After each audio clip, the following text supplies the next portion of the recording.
Sahel jusqu'à la Méditerranée, il y a de grands gisements de pétrole dans cette zone. C'est ce qui a fait la force de la Libye, puisqu'il a pris des temps en Libye. C'est pour ça qu'on assiste à cette migration de nos frères africains vers l'Europe. Vous voyez? Parce que dans le temps, la Libye c'était le mur pour empêcher cette migration-là vers l'Europe. Aujourd'hui, ce mur-là, il n'existe plus. Il n'existe plus. Et justement, c'est à cause de ces ressources pétrolières. Donc, tout le nord de l'Afrique, depuis la zone sahélienne jusqu'à la Méditerranée, c'est que des gisements pétroliers. C'est vrai qu'il y a des ressources minérales. Je vais parler de minerais, mais c'est que majoritairement des gisements pétroliers. C'est pourquoi là-bas, j'ai parlé de pseudo-cratères. Je vais profiter pour répondre aussi à la question qui m'a été adressée sur l'éducation. Je vais donner deux exemples. Récemment, j'ai lu un rapport du président actuel du groupe de la Banque mondiale, M. Kim Jong. Il y a des études qui ont été faites. Pourquoi le Ghana, le pays de l'Afrique de l'Ouest, connaît aujourd'hui une croissance économique sans précédent? Il y a une action qui a été posée sur le plan éducatif.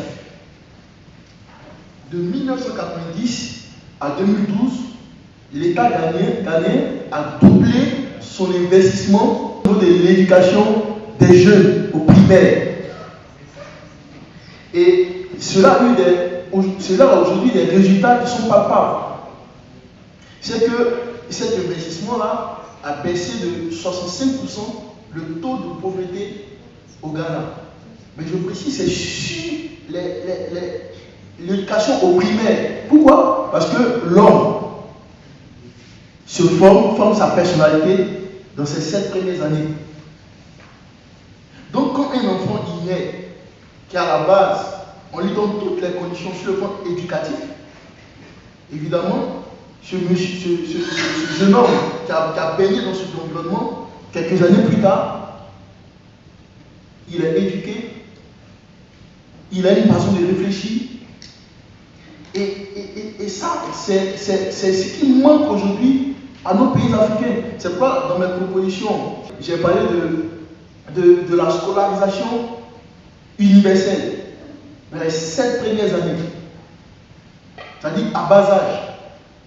Et ce rapport aussi, il fait un lien intrinsèque entre l'éducation et la santé des enfants dès les 7 premières années. Parce que les gens se sont rendus compte que lorsqu'un enfant est soumis justement à toutes sortes de maladies, dans ces 3 premières années, ces 4 premières années, il n'arrive pas à être assidu à l'école, il manque des cours et c'est une influence. Donc ça, c'est la responsabilité de nos États. Il faut que dans les 7 premières années des enfants africains, il faut qu'ils soient dans un environnement où ils ont un système scolaire qui s'occupe d'eux véritablement. Il faut que nos États doublent leur investissement au niveau du primaire. Il y a un deuxième levier dont ce rapport a parlé. Ils ont fait une étude, je crois que c'était en Éthiopie, en Ouganda et au Kenya. Et ils se sont rendus compte que nos enseignants, ceux qui enseignent les enfants au primaire, il s'est trouvé que 66% des enseignants avaient une compétence minimale pour enseigner la matière dans laquelle ils sont professeurs. On a 66%. C'est-à-dire qu'on prend 66% des enseignants du Kenya et en Afrique en général, il y a plus de 66% de ces enseignants qui ne maîtrisent pas la matière qu'ils enseignent.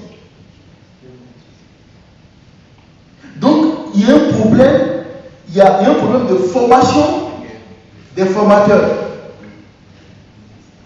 Donc, l'État a cette responsabilité d'éduquer nos enfants dès le bas âge. Nos enseignants ont cette responsabilité lourde. Il faut qu'ils se forment. Il faut qu'ils augmentent leur technologie, leur compréhension des matières. Et je profite quand je donne un dernier aspect. Dans ce même rapport qui est très riche, ils ont fait une expérience aux États-Unis Et ils ont constaté que si un enfant augmente d'une année son éducation, sa scolarité, prolonge sa scolarité d'une année, ça augmente ses revenus de 10% à l'âge adulte. De 10% à l'âge adulte. S'il augmente de plus, une année supplémentaire, de 10%, donc sa condition sociale et économique change à l'âge adulte.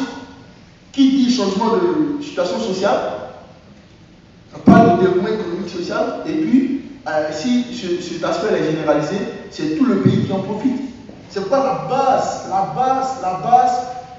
il faut qu'on double nos États. Les États africains doublent leur investissement dans les 7 premières années, c'est-à-dire sur le plan du primaire. Ça, c'est important. Et après de ça, il y a la santé, mais je vais m'arrêter là.